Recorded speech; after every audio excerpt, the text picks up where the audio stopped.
গত পরশুদিন কসবা হাউস কাপেলায় শাহপুর থেকে একজন ভদ্রমহিলা আর তার নাতি এসেছিল, তাদের একটা ব্যাগ হারিয়ে গেছে সৌদি আরবে। এইটা নিয়ে ওদের সাথে কথা কাটাকাটি, বাকবিতণ্ড, তারপর মারামারি। পরিস্থিতি তখন শান্ত ছিল, উভয় পক্ষ একটা মীমাংসার কথা ছিল, ছোট একটা ঘটনা ছিল। এইটা নিয়ে শাহপুরবাসী আজকে সকালে জড়ো হয়ে ওরা এখানে আড়াইবাড়ি মানে কসবা নতুন বাজার এটা আক্রমণ করতে আসছিল। আমরা খবর পেয়ে আমরা এখানে অবস্থান নিই, আমার অতিরিক্ত ফোর্স মোতায়েন করি। আমরা দুই পক্ষ পাল্টা ধাওয়া হয়েছে, ইট ঢিল পাটকেল হয়েছে, কাচের বোতল ছোড়া হয়েছে, কিন্তু পরিস্থিতি এখন স্বাভাবিক, আমরা নিয়ন্ত্রণে নিয়ে এসেছি। আমরা আমরা ছত্রভঙ্গ করেছি। হতাহতের ঘটনা এখনো আমাদের জানা নেই, হয়তো হালকা ইট পাটকেল পড়তে পারে।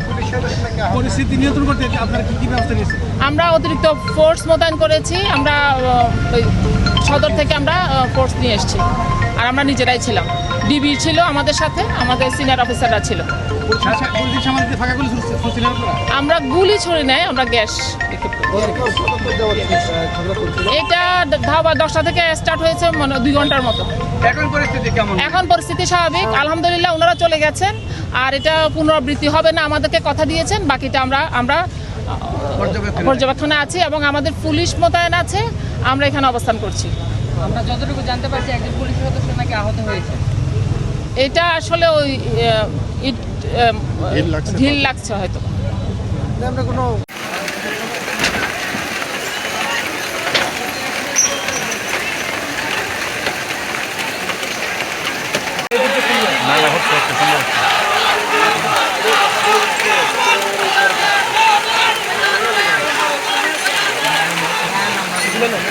তোমরা কাপ হয়ে গেছো, দিতে গেছো, তোমরা দাও দিতে গেছো।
আপনারা ওদিকে যান না, একটা পক্ষের পিছিয়ে এলে তো সমস্যা।